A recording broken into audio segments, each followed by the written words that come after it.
To start tonight's program. Welcome everyone. I'm Marianne LaMonica and I'm the Chief Curator and Associate Director of the Gallery. And we're here tonight to listen to a program and a lecture by Douglas Dodds, who's the curator of Barbara Nessim, An Artful Life. And we have Barbara Nessim here with us tonight as well. Welcome, Barbara.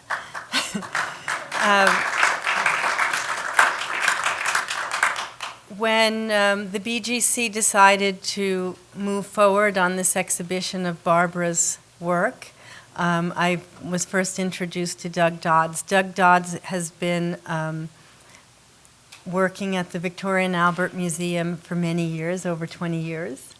And as I've come to know him and to learn about his work, he has devoted a lot of his time to building the collection of computer-generated art for the V&A, and that is what tonight's lecture is about. That is really the core, which we'll learn when Doug speaks, the core of how he and Barbara came into each other's worlds. Barbara's work was gifted to the V&A, and eventually they met, and eventually we all met. And we're really happy to have this opportunity tonight to learn more about what the V&A has been doing in this pioneering work to collect computer art of the last 50 years, I suppose. So with that, please welcome Douglas Dodd, Senior Curator of Word and Image at the Victoria and Albert Museum. Thank you.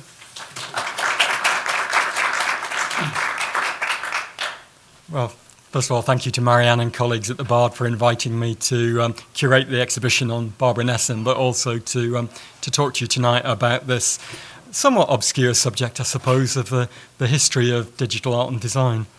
I'm going to go through some of this quite quickly, but I hope it just gives you a flavour of the V&A's approach to this and also the history of the medium itself.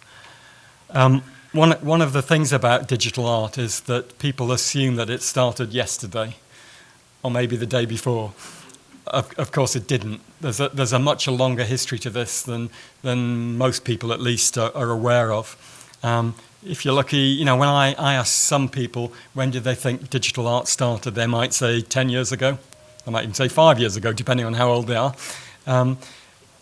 Very few people realise that it goes back 50 years or more, and that's where I'm coming from. I'm trying to capture the early history of it as well as the more current aspects of it too.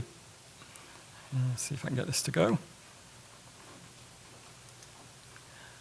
For those of you who don't know it, though, I should just spend a minute or so talking about the V&A.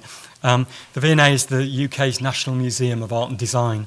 It is similar, I suppose, to your Met, with a bit of one or two other museums thrown in. We're organised by materials and techniques. There are different curatorial departments that cover different aspects.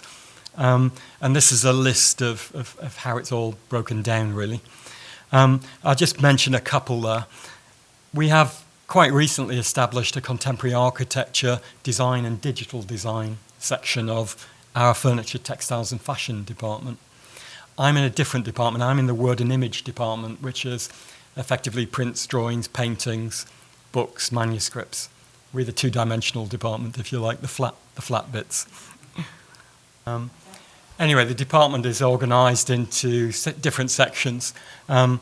It's an amalgamation of a much bigger range of material. It's the National Art Library at the V&A, the prints, drawings and paintings collection, our archives and everything else.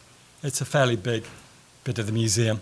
We've got something like 1.5 million objects altogether, and we have 3 separate study rooms where we make them available to the public. This is the kind of material that you might expect us to have, traditional paintings, traditional photographs, contemporary prints and drawings and so on. But what I'm interested in is taking it forward beyond that to represent this new medium, digital art.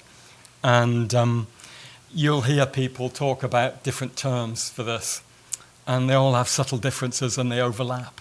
One of them, which I use a lot, is computer art, which is a historic term now, really. It represents a particular moment in time and a particular style of working with computer technology. But I also talk about digital art when I mean more contemporary things generally. But people use so many different words, and they don't always mean it in the same way. It's the same with artist books, incidentally. There are a whole myriad of terms for artist books. The V&A actually got into this game fairly early on. We started to collect computer-generated artworks as long ago as 1968, 1969. We didn't collect very many things, but we did actually collect a few. This is a print, actually, that was published in conjunction with an exhibition called Cybernetic Serendipity, which was held at the Institute of Contemporary Arts in London in 1968. It's by an artist called Chuck Suzui, and I'll come back to him later on. We collected a few other things as well, but as I say, not a great deal. These are some exhibition shots, some installation shots of the exhibition itself, and some of the works are now actually in the V&A collection. And some other works I'm very familiar with, like this little flower-looking piece at the bottom of the image at the bottom of the screen here. At around the time that Cybernetic Serendipity took place in 1968, a lot of people actually went to see that exhibition and were inspired by it, at least in London, at least in England, perhaps in Europe. And a lot of things happened as a result of that. Among other things, there was an organisation established called the Computer Arts Society, CAS. Arts with an S, incidentally. So it covered a fairly broad spectrum, not just art in the fine art sense. And one of the members of that society at the time was a German-born artist called Gustav Metzger. And Metzger did a review of an early exhibition of computer-generated art. And he was inspired to think about this new medium, technological art is what he called it, and what the implications of it were for the art world and for the museum sector and people like us, basically.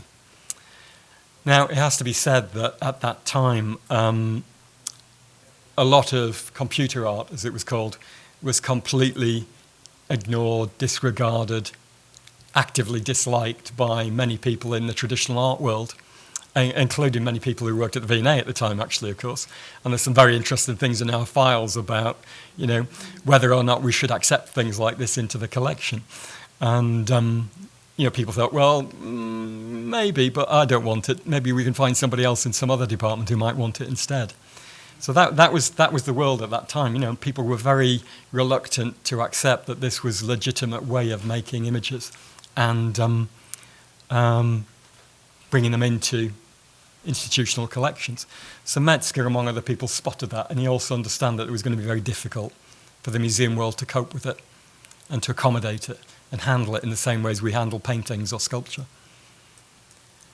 The V&A, as I say, although it collected a few things in the 60s and early 70s, we didn't do a lot for a long time, and not many other institutions did either.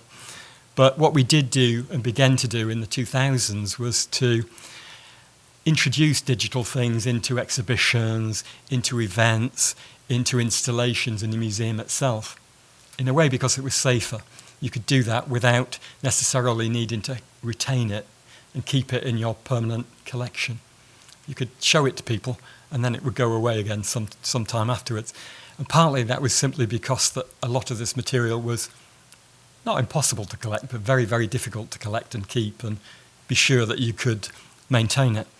This is an installation in 2006-07 in the V&A's garden, really spectacular piece, which in many ways you would love to preserve, but in practice it wasn't really going to happen. So we were doing things like that for a long time. In the meantime, though, I was interested in beginning to build up the V&A's collections to be able to record particularly the early history of what we now think of as digital art.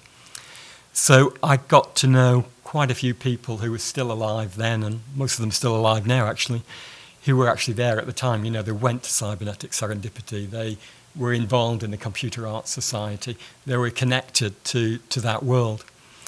And over just a couple of years, really, in the mid-2000s, the V&A got two very special collections, one of which was the archives of the Computer Arts Society. And Metzger was, as I say, a member of that, and he was the first editor of their magazine called Page. But many people were involved in that, not just in England, but they had little chapters of the organisation that took off elsewhere as well. And they organised events, and people came along to those events, and they left examples of their work. And somebody very wisely put them all in some plan chests, and they stayed there for decades until we rescued them and put them into the V&A's collections. So we were very fortunate to get this particular collection. But at the same time, I also got to know an American art historian called Patrick Prince. And Patrick was quite heavily involved in an organisation called SIGGRAPH, the Special Interest Group for Computer Graphics. And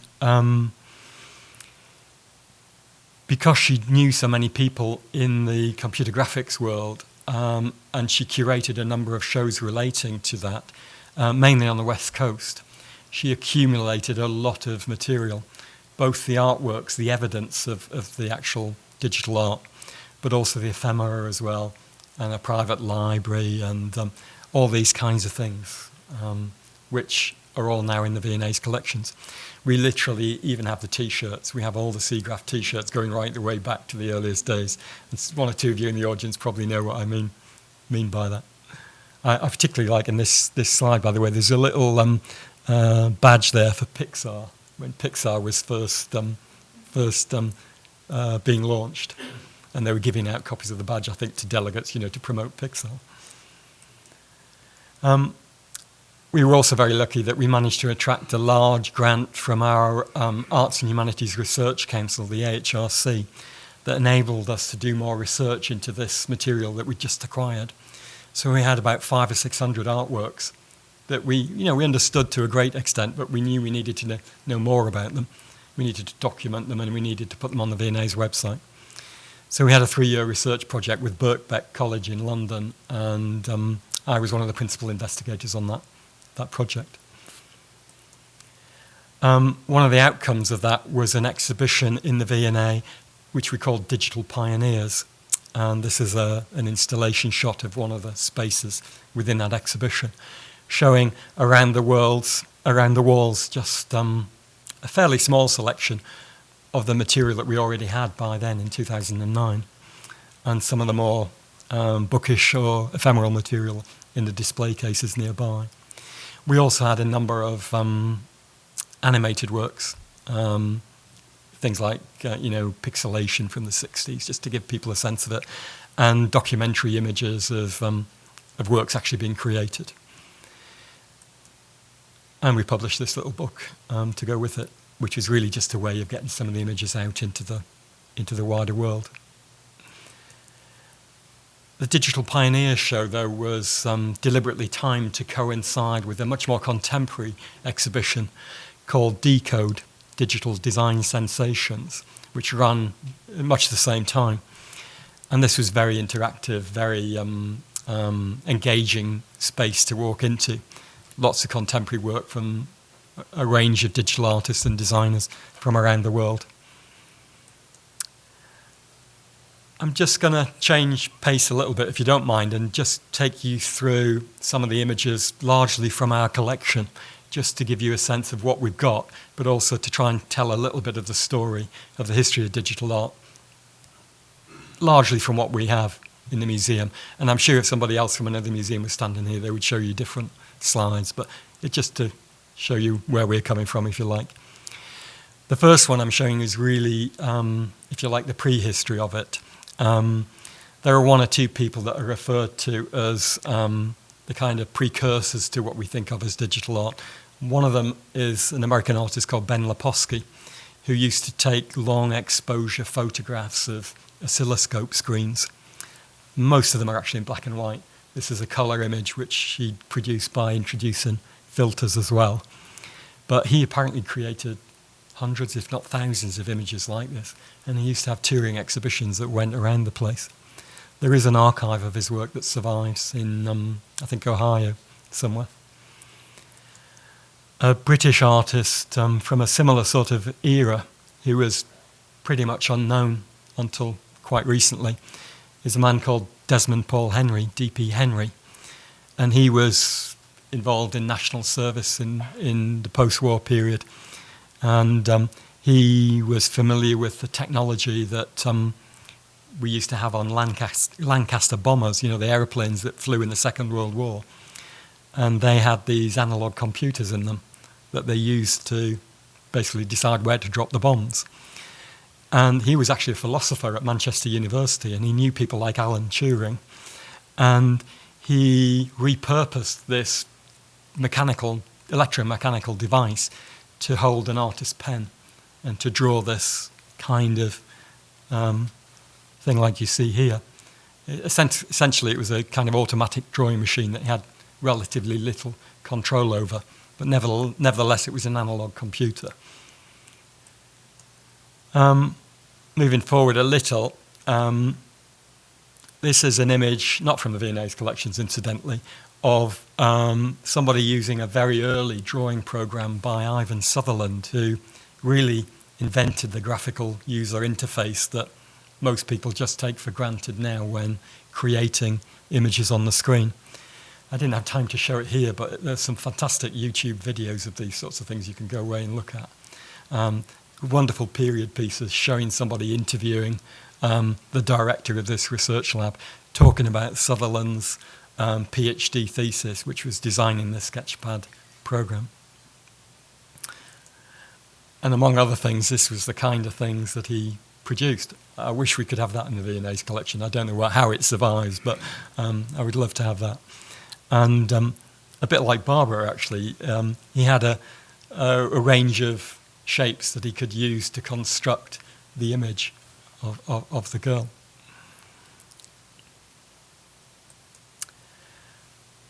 But most of the early computer-generated works were really produced in that sort of research environment in military labs, in perhaps major universities. Places like that were the only places that had the resources, the equipment, the huge mainframe computers that you needed at that time to produce anything whatsoever.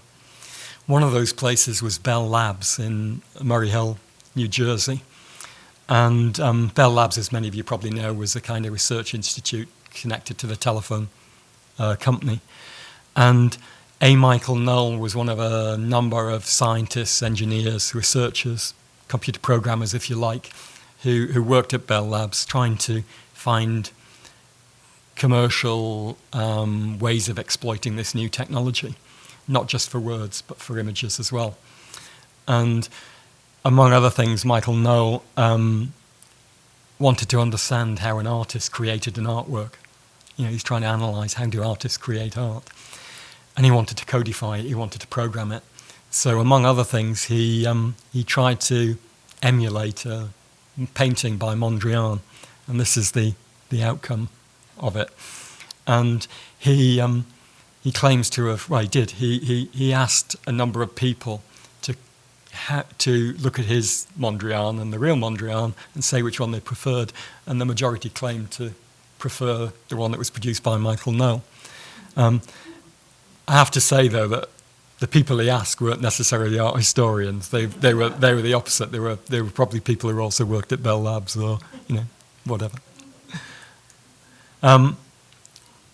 While Michael Knoll was producing things like that at Bell Labs, there was similar work going on in Germany, in particular in Stuttgart. The philosopher Max Benzer had devised this theory which is known as information aesthetics. And there were two men in particular who were heavily influenced by his thinking. One of them was Frieda Narker, who is still very actively involved in the digital art world.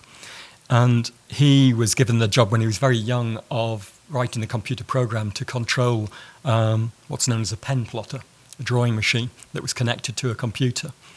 And the German research establishment at that time, they used computers produced by a guy called Konrad Zuse, and Zuse also designed the drawing machine.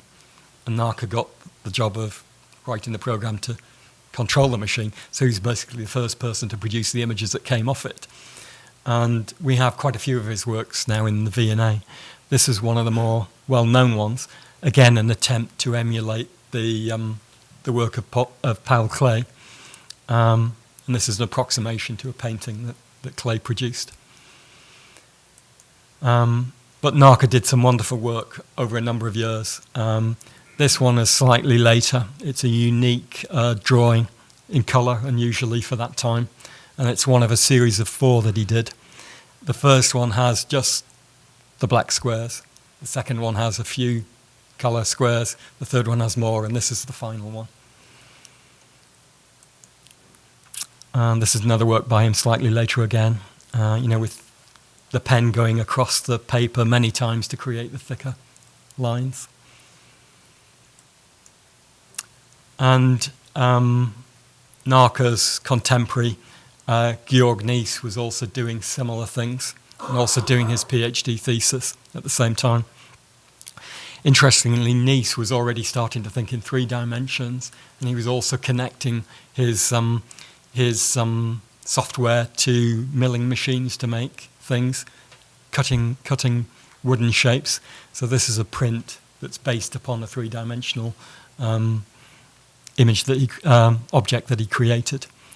Now, Nies and Narka and Knoll were also probably among the very first people to exhibit their work as art in a gallery sort of setting. So there was an exhibition in New York at the Howard Wise Gallery, and at much the same time there was an exhibition in Stuttgart of Nies and Narka's work. So really the first computer art exhibitions took place 50 years ago. The very earliest works, mostly with, for instance, the exception of that sketchpad image that I showed you earlier on, tended to be very abstract. There were straight lines or maybe drawing curves, but they weren't figurative, representational works. One of the first people to create those was William Fetter, who worked for Boeing, and he was given the task of essentially designing the ergonomics of the cockpit of, I think it was a Boeing 737 aircraft. So he was working out the movements of the pilot. And this is a sequence of images that he and his colleagues produced. But you could run that as an animation. You could just stick it into a machine and it would run in the same way as you could with a Muybridge photograph. He also incidentally invented the term computer graphics. The Fetter image that I showed just then was actually from the same series as that Chuck Sazuri one. It was a series of prints that were produced for the Cybernetic Serendipity show at the ICA in 1968. One of the other works in that show and a number of other shows in the 60s is quite a famous image produced by Ken Knowlton and Leon Harmon when they were working at Bell Labs. And there's a wonderful story behind this one. Their boss apparently went away, and while he was away, they developed this prank of producing this archetypal nude image and sticking it up on the wall of his office. And when he came back to his office, there was this big image behind him, and he was horrified because he didn't want Bell Labs to be associated with this kind of low kind of approach to research. And he told them under no circumstances can you associate Bell Labs with this image. Then they also got involved with Robert Rauschenberg and experiments in art and technology. And the New York Times, I think, ran an article on it and photographed Rauschenberg in his loft with this image on the wall behind him. And everybody wanted to know how the image had been created. And suddenly they got all the research funding that they needed. You probably can't see it too well, but it's actually made up of technical symbols. They sort of scanned in an image and represented the grayscale values with the technical image, the technical symbols there. But like a lot of this early work, there's actually more to it than you might first think. In particular, it's not an archetypal image of a nude. The woman in the photograph is actually Deborah Hay. Deborah Hay was a contemporary dancer who was involved in the experiments in art and technology movement at the time. And these are a couple of images of some of the events that they organised, mostly in New York, I think. And I think Deborah Hay is one of the people at the bottom of the screen there. Of course, around the same time, there was also the major exhibition at MoMA called The Machine, and that Ken Knowlton and Leonard Harmon image was actually included in the exhibition, among others. Somebody else who was in the same exhibition was Lillian Schwartz, one of a few women artists in the 60s who were actually engaging with this technology. You know, they didn't feel any constraint about getting involved in it. There wasn't the same sort of hierarchy and specialisms that are there now. She collaborated with Ken Knowlton at Bell Labs, and they produced quite a range of works, the most famous of which I suppose is Pixelation, which again you can see on YouTube. But this is an image from the V&A's collection, done in the late 60s. There are quite a few that are fairly hippie sort of imagery. This is that Chuck Suzuki image again, the print of it that was produced from the Cybernetic Serendipity show. But the original artwork actually looked more like this. It doesn't seem to have survived, so this is a modern recreation of it. But Suzuki was essentially making an anti-war statement. You might have recognized those images of toy soldiers that used to be available for $1 in boys' comics. He took them and he scanned them into a computer system. But he also created a computer program that allowed him to generate a list of soldiers. And he could produce separate lists of soldiers that were killed, awarded medals, survived, etc. in the war. And some of the names were real names and some of the names were made-up names from his program. So that's why it was called Random War. He was, commenting on the sheer random effect of people getting killed in Vietnam or wherever, which was going on at the time. Also in the same show, a Japanese group called CTG, Computer Technique Group, and they did this early morphing from one image to another. So you start off with a runner, it becomes a Coca-Cola bottle, and then it becomes the map of Africa. Again, there's possibly some kind of, subliminal message behind that.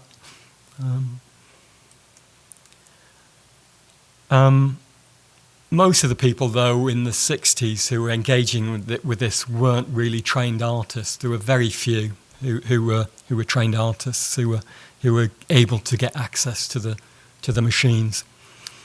One of them at the end of the 60s was a Hungarian-born artist called Vera Molnar, and she was in Paris in the late 60s, and she was involved in a group called Grave. And even before she had access to computers, real computers, she developed an idea of what she called the machine imaginaire, an imaginary computer. And she had a sort of systems approach to her art, which she would use to decide how to produce the art. So suddenly, when she had real access to computers, she could do things like this. And she was very much interested in the relationship between order and chaos. And a number of other artists at the same period were doing similar things. So she would quite often produce a whole series of images, one of which would have everything lined up perfectly, and the next one there would just be a little bit out of line, and then the next one would be worse, and then at the other end of the spectrum they would be all over the place. This is a fairly early plotter drawing that she produced in Paris at the time. So it's a black pen on white paper, on that very thin computer paper that some of you will remember. She went on to produce things like this. That's the whole image on the left side of the screen, and that's a detail of it on the right. Again, this is one of a whole series that she produced. Most of her work at that period was in black and white, so it was unusual to get a colour one like this with coloured pens on the machine. But you can see all the squares being, agitated and getting more and more agitated the further through the series. Someone else who was in Paris at the same time was Manfred Moore, who now lives in New York. I love these images of him with the machine and the adoring audience looking on. His wife is next to him there, in case you're wondering. But he had the first one-man show in Paris of computer artworks, and he had the drawing machine there as well. And this is one of many works that he produced around that period. He produced a portfolio called Scratch Code, and this is one of the images from that, which is in the V&A collection. We also have this, which is the original code that he used to produce one of his early images. This is a punch card. It's the computer program, if you like, that he would feed into the machine to generate the artwork. This is a bit like having the printing plate as well as the print that comes off that's produced from the plate. So in theory, we could rerun this and try and create the image. A British-born artist who started to engage with computers in the late 1960s was Harold Cohen. He was very established as a painter. He represented Britain at the Venice Biennale, very, very, very, on and up, as it were. His work's in the Tate and a number of other places. Anyway, in the late 60s, he was invited over to the States, and he went to California and he learned computer programming, and basically he never went back. He stayed in the US. This is a very early work from him, when he was still learning how to do it, and it's hand drawn. It's a kind of like a contour map. But he went on to develop a program called Aaron. Aaron was his Jewish name, and he thought he was going to write a lot of computer programs over a period of years. So he'd start with A, and then the next one might be B, and so on. He never got to B. He just stuck with Aaron, and he's still actively working on it today. He's always been very interested in artificial intelligence. He again, a bit like Michael Noll, he's trying to capture the essence of what an artist knows about making art and put it into the computer program. For a long time, he used to claim that it was Aaron that made the art, not Harold Cohen. He would essentially set the program running, and the program would produce the things, and the artworks would come out the next day. In practice, of course, he always used to select the best of the work and decide which ones to keep. And for a long time, he also hand-coloured them, incidentally. This is hand-coloured rather than a computer-generated colour. He got more and more sophisticated. This is a print that he produced for an exhibition in Amsterdam, and the hand-coloured version of it, which is also in the V&A collection. And then he started to get to the point where he could, create depth, real people, with a range of sort of movements that he could incorporate in the images. An American artist who, again, was quite well known at the time, also started off in the late 1960s. Frederick Hammersley was what's known as a hard-edge painter, and he discovered computers and was able to use a computer program to create fairly abstract-looking works like this one. You can see the perforations along the sides. Some people might look at that and think that's not wonderfully interesting, but amazing that it could do it at all, which of course was the attitude of many people in the art establishment at the time. However, he went on to do things like this with it, which is to make a lithograph from the original computer-generated image. We have a complete set of all the computer-generated works that he produced at that time. There was something like 72 of them. And he produced rather fewer lithographs, but it's a really interesting body of work. He didn't really stick with it, but it was good that he was doing it at the time. Back in Britain, Paul Brown was a student who went to the Slade School of Art in London. And the Slade had what was called an experimental department. They were one of the few art schools at that time who had access to computer equipment elsewhere in the university. He produced this beautiful plotter drawing unique work, which again is in the V&A collection and was in that Digital Pioneers exhibition. And he uses, at that time he was using something called tiling to create the image. It's just the same design, rotated and joined up in different ways. Also at the Slade at a similar time, a little bit later perhaps, was Darrell Viner, who's best known as a sculptor. And again, we have a lot of his plotter drawings from that period in the V&A collection. And some of his work is rather like the work that Vera Molnar was doing that I showed earlier on in Paris. Going back to Patrick Prince for a moment, her husband, Bob Holtzman, actually worked at the Jet Propulsion Lab in Pasadena. He was involved in the computer graphics for the moon landings, for the Apollo space program. And they were obviously interested in doing the computer graphics that went with the actual landings. Or maybe they were faking the landings, who knows? Anyway, because he was married to Patrick, he was very sympathetic to people in the art world. He actually introduced an artist in residence program at JPL, and the first artist in residence was David M. And he would stay up all night, a bit like Barbara stayed up all night later to produce her work at Time. And he would produce images like this one. And David says that this is one of the first 3D representations that were produced by computer. He also tells the story of everybody coming back to work the next morning and seeing this on the screen and wondering how on earth he produced it with the software that they had running at the time. But he'd gone home the night before, leaving a sticker on the screen saying, "Please do not switch this machine off." So he knew how to create the image, but he didn't know how to save it. So that's a photograph of the computer screen.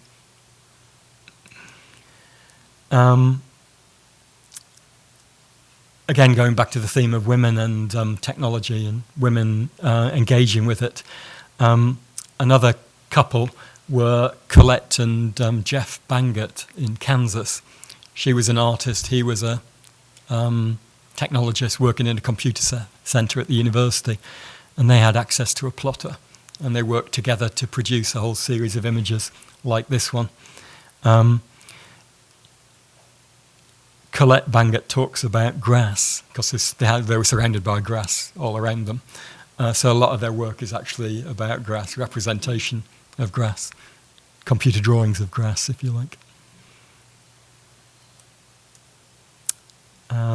And here we are at Barbara in the early 80s, one of the first professional illustrators to use computers in a meaningful way, working for Time as artist in residence at Time Video Information Services, using their video text software to produce images like this with incredibly limited range of colours and shapes, staying up all night and then ultimately producing a video, an animation to show how the images were actually created. I don't know if all of you have actually seen the exhibition up the road, but this is one of a number of works from that period that are in the show. This one's also in the show, and this is actually the V&A's copy of this image, which was produced just a couple of years later, by which time she had her own computer system in her studio and was beginning to integrate it into her artistic practice, but hand colouring the line drawn image.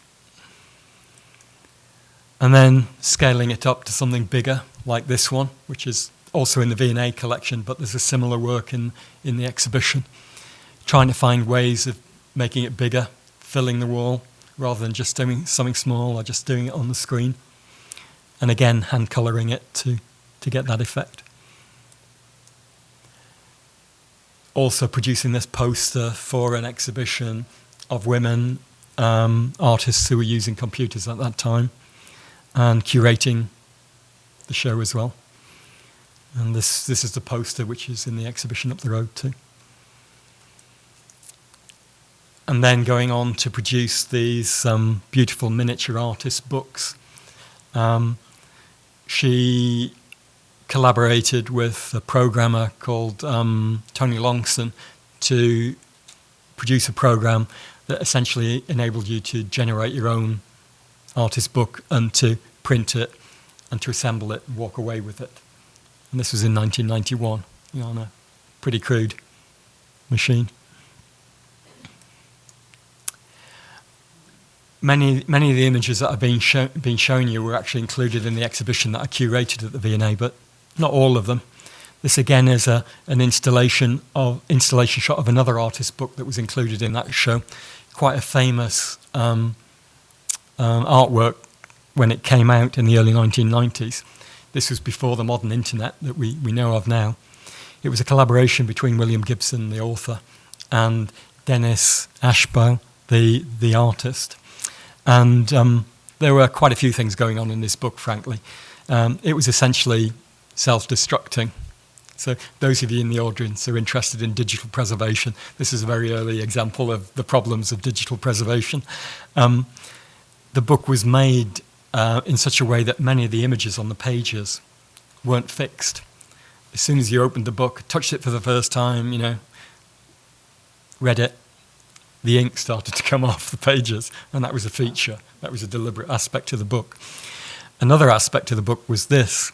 Those of you who are old enough to remember floppy disks, that's a floppy disk inserted into the text block of the book. And on that floppy disk was a poem by William Gibson. And it relates to his childhood and various things like that.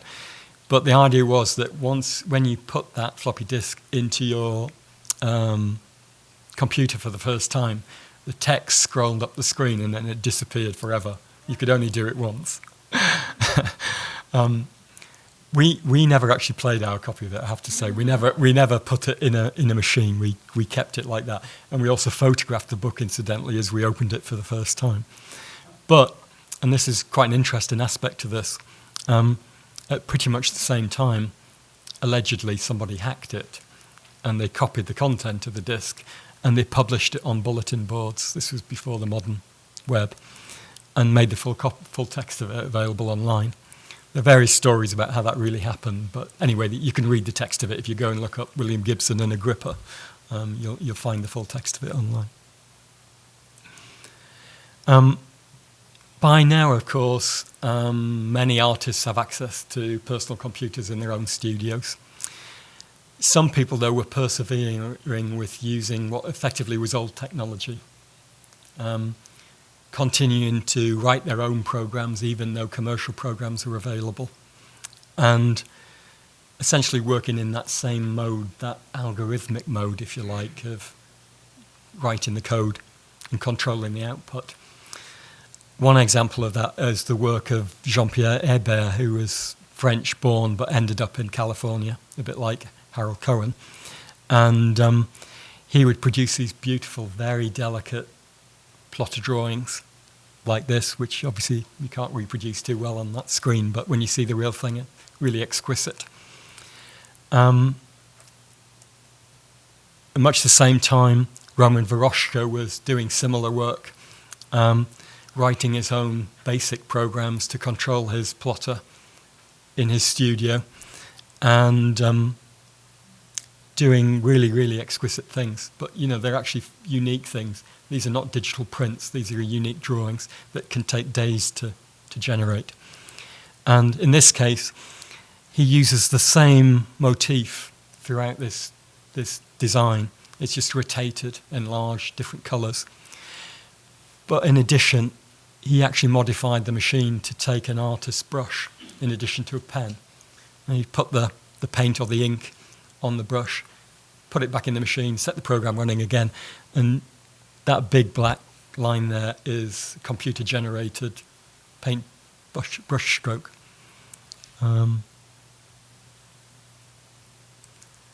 He's done many really impressive works, but another one I'm just going to show you is one that he did in honour of Alan Turing, called the Manchester Illuminated Universal Turing Machine. The whole work looks like this. Doesn't reproduce very well, so I'm just showing you a couple of details on the other side of the screen here. But Voroshko was actually a monk. He was in monastic orders until the late 1960s, So he was very much in that Roman Catholic sort of world. And he understood things like illuminated manuscripts.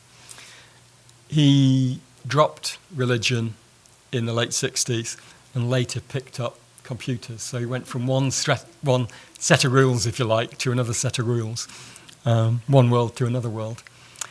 In this particular case, the illumination is the beautiful plotted drawing there, but the sacred text, if you like, is the ones and zeros of the computer program.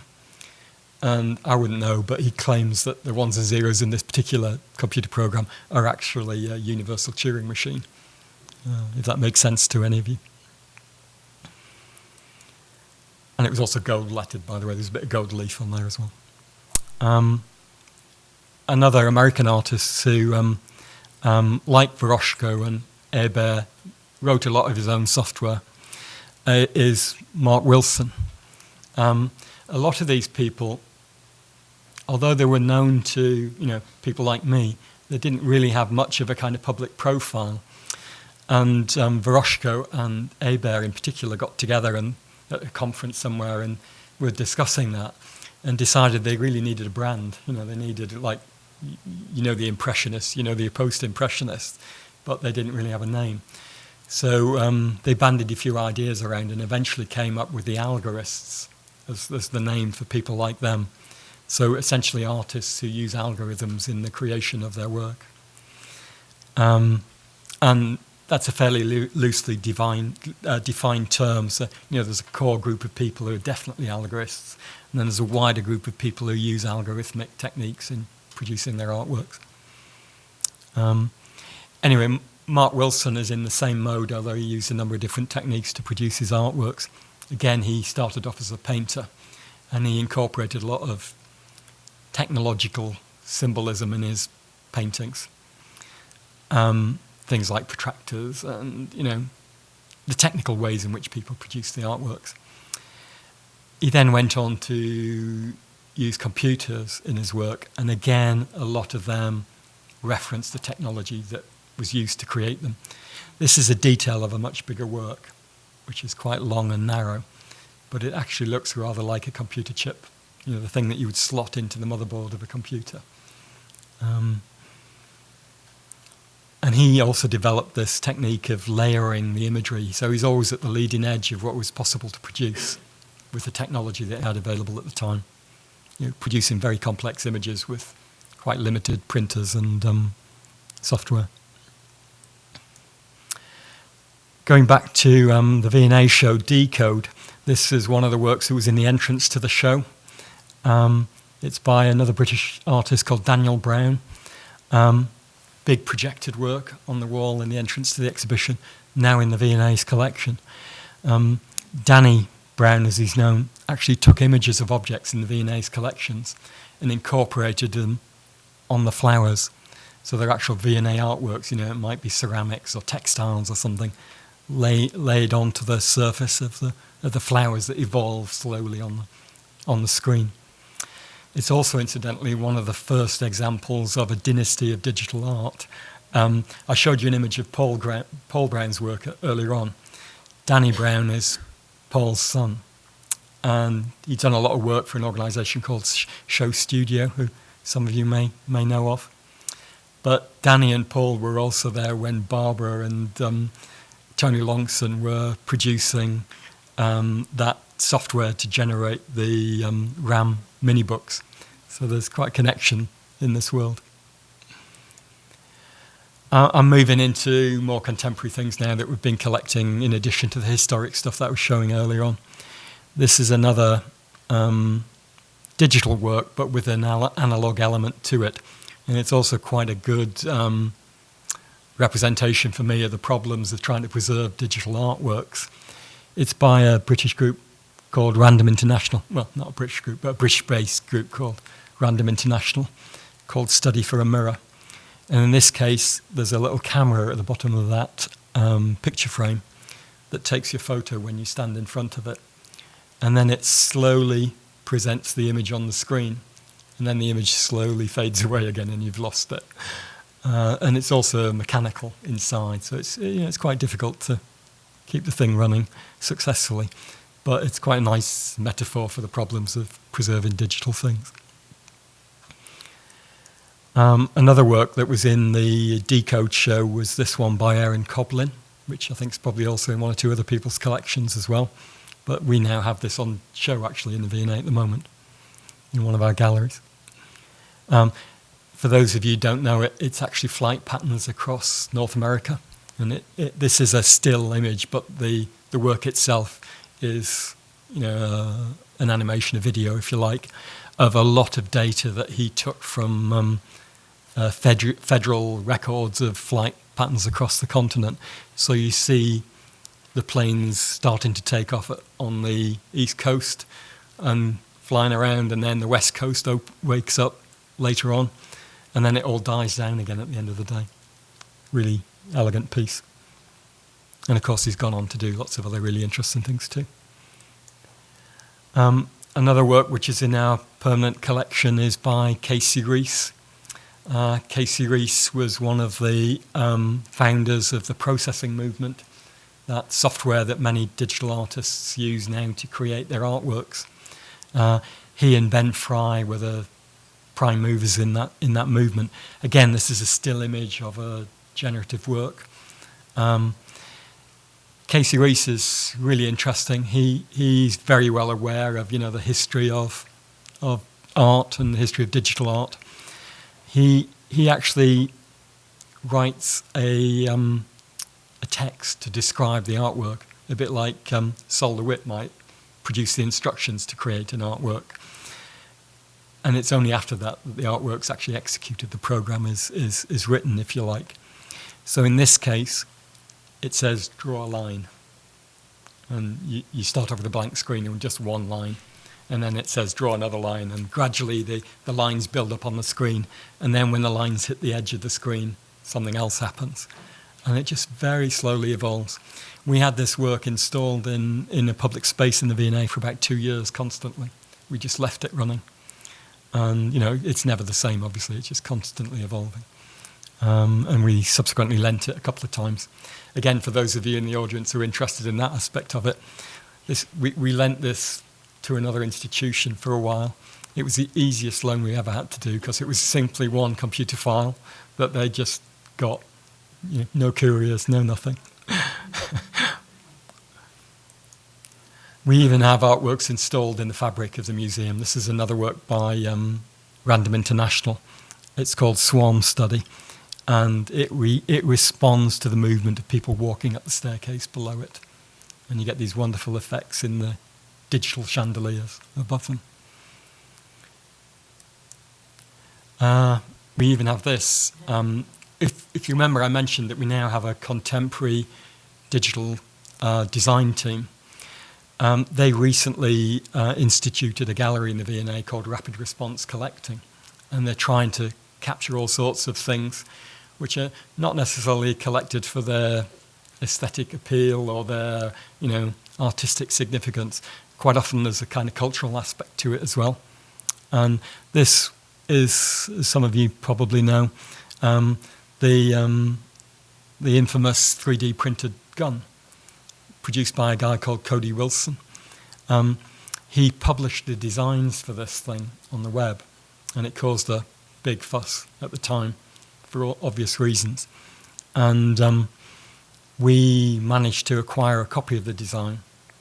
What we didn't manage to acquire at the time was the gun itself, but we were able to get somebody in London to print the design of the gun. And in theory, you could fire this. This is not assembled, but in theory, you could fire it. The only metal part of it is the firing pin. But the rest of it uses 3D printing technology to produce the constituent parts of it. We subsequently did actually get the gun as well. We had a few problems with our customs, getting it through customs, but eventually it arrived. So it's now in the V&A's collection.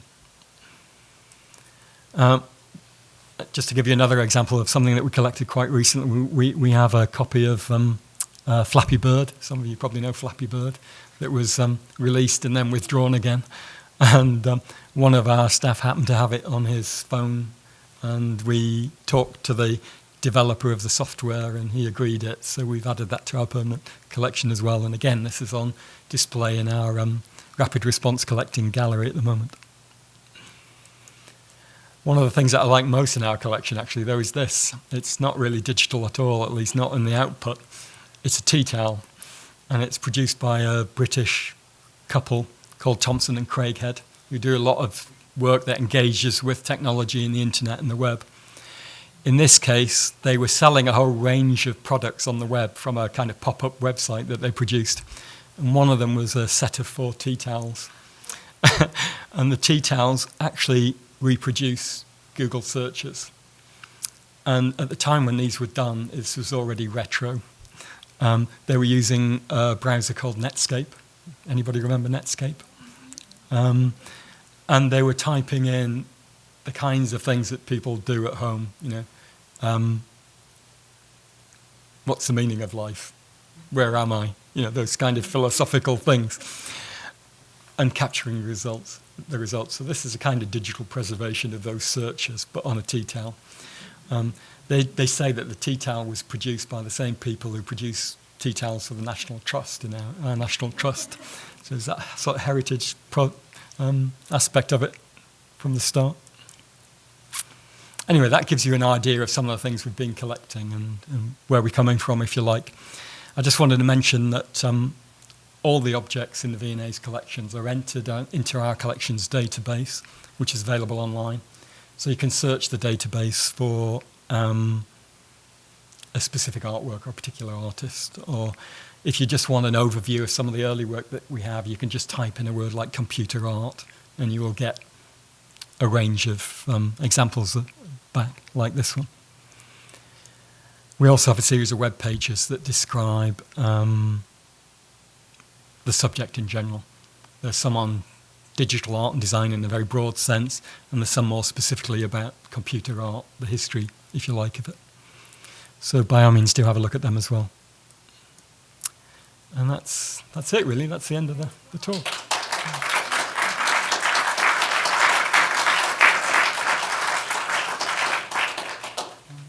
I'm very happy to answer questions. I don't know how to put on the lights. Let's see, maybe I can figure it out. There you go. That was easy. Thank you, Doug. I have a question. So for many of the early works where you can actually see the sprockets or whatever you call the little thing, so most of the works are the size of a regular sheet of the old-fashioned computer paper. Right. Interesting. I forgot about that paper. Yeah. Now, at the time, some artists actually took the sprockets off the edges because they wanted to hide the way in which they were produced.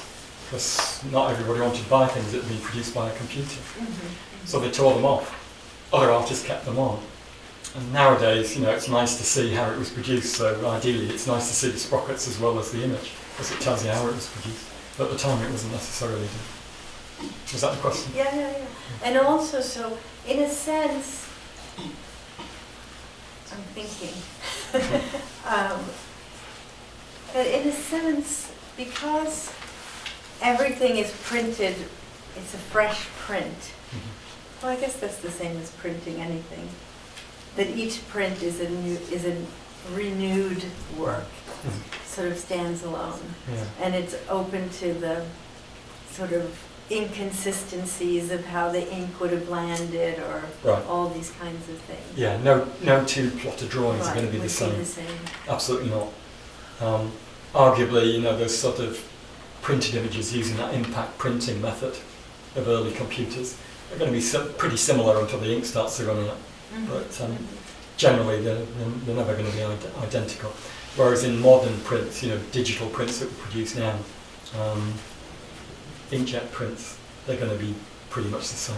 Right. And that's one of the issues in terms of the art market for these things, incidentally, as well. How to sell things, how to present your work to potential buyers. Because that's one of the things that many artists want to do, is to get income from it. So, do you produce many works, flood the market because you can do many of them, or did you just produce one, which has more value? That's a dilemma that many of them are facing. Right. Did several of the artists that you showed, like for Roscoe, know Dom Sylvester? Yes. Yeah. I saw like a correlation between some of their outputs and what they were doing with the typewriter. Yeah. Roman Doroshko is a really interesting example. Among other things, he edited the Roman Catholic Encyclopedia entry for art and design. So he was the editor of it. So he knew a lot about art history as well as how to produce artworks like that. I'll discuss it at the back.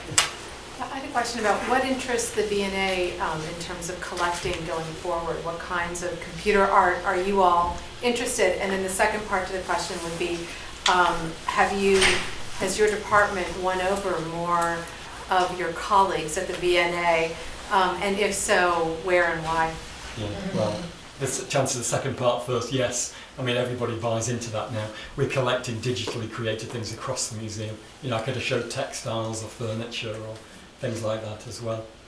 In terms of the scope of what we're collecting and where we're going with it, well, you know, I only know that to a certain extent, but one of the things for me about it is that the V&A isn't a digital art museum.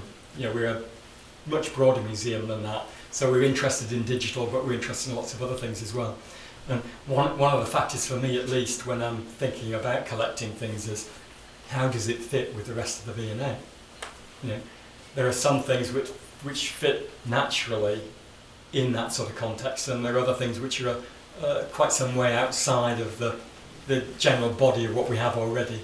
And those things, you know, you tend not to be quite so tempted by, I suppose. The other factor is really whether it's going to survive. I mean, that worries me a lot, and probably worries a few of you as well.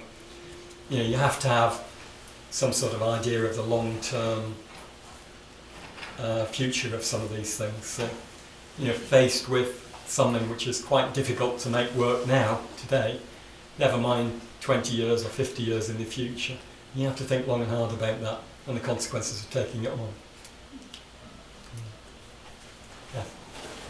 I have the impression that there's much greater interest in and support for digital art in the UK than here in the US. And I mean, maybe that's, I'm just, you know, I haven't met the right people.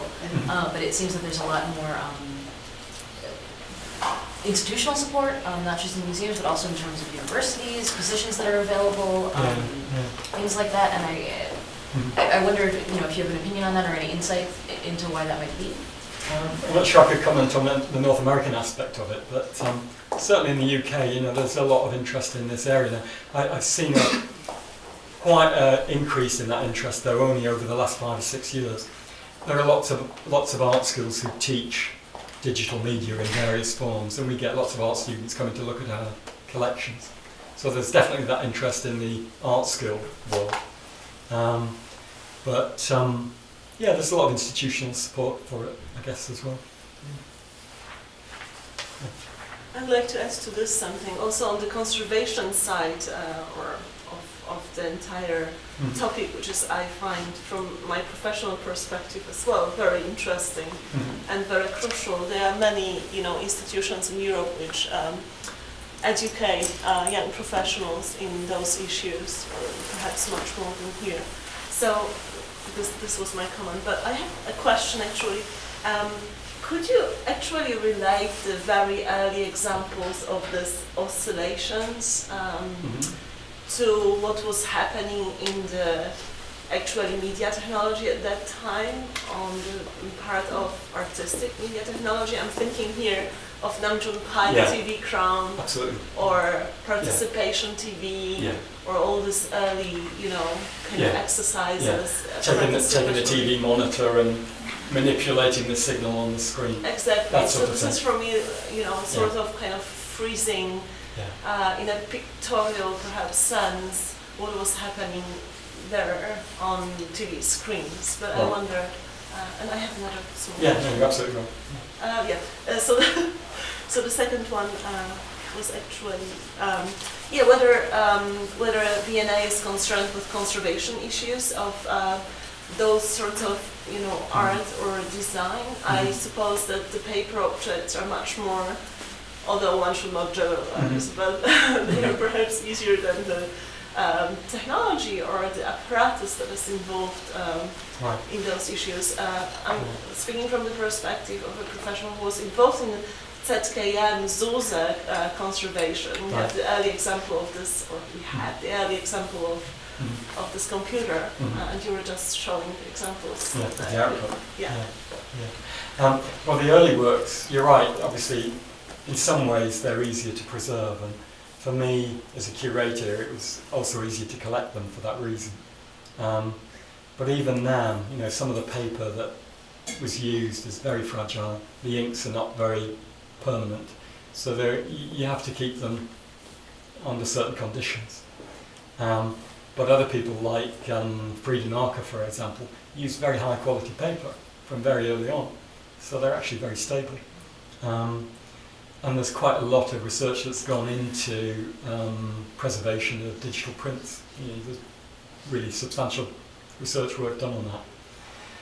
The digital things, of course, are a different matter, and quite hard to generalise because most of them are different. You have different challenges, I think, for different things. I couldn't say that in the V&A we're further on than most institutions because we're not. We don't have unlimited resources to devote to this. We have people in our conservation department who pay a lot of attention to it. The simple things, if you like, the simple files like the Casey Reese, for example, which are just a little piece of code, are one thing, but the more complex digital objects are another thing to try and retain and have some hope of continuing to have access to. I think it's largely collaborative, isn't it, the way to do these things. And we're also very dependent on the technological world and developments in the technological world that will help people like us to preserve these things. The Internet Archive suddenly starts archiving computer games, for example. I can see ways in which some of these things are going to get better with emulation and with migration and things like that. But obviously we also need to continue to look at things to make sure that they still run.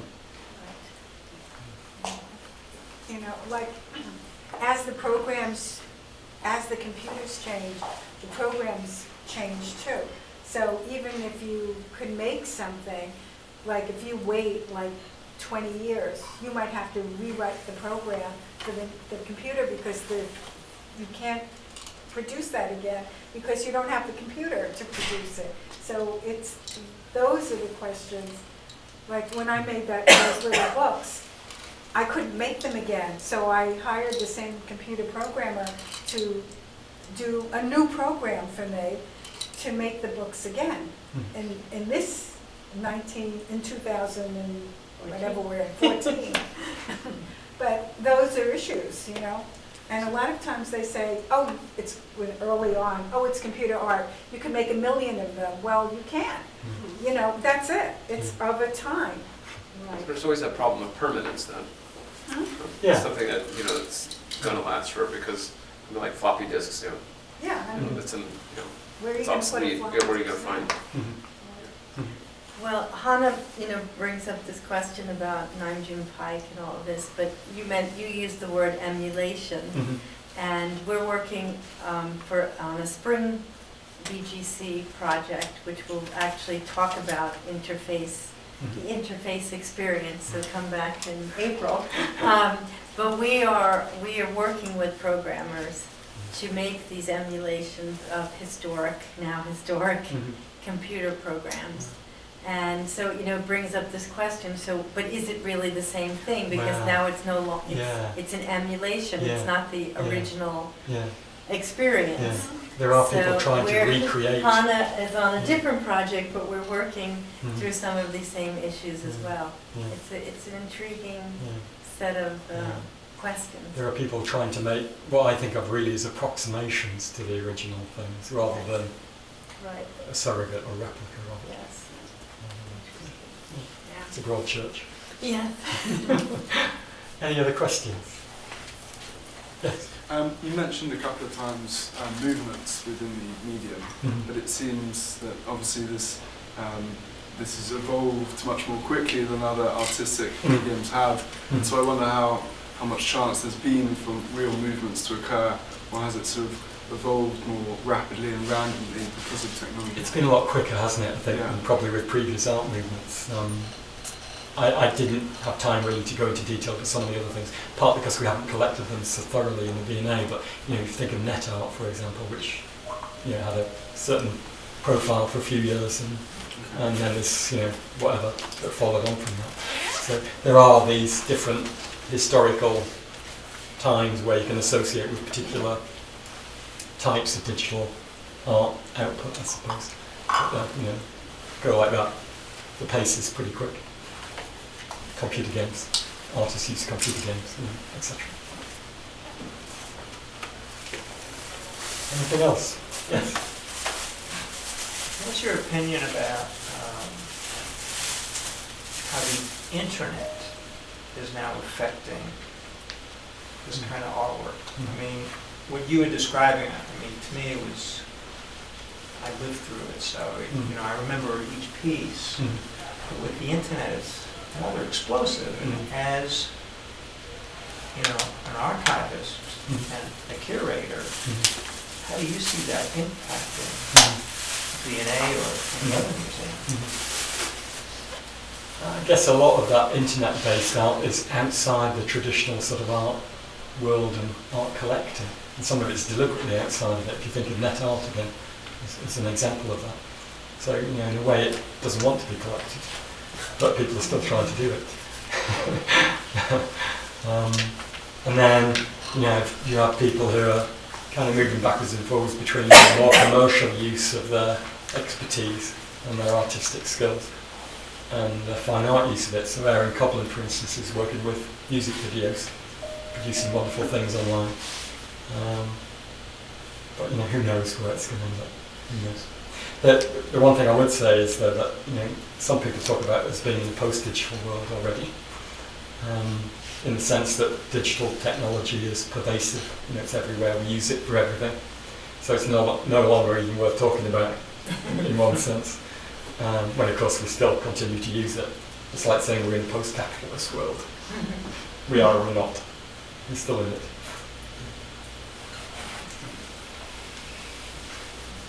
Anything else? No? Thank you. Pleasure. Thank you for coming Thank on. you all for coming.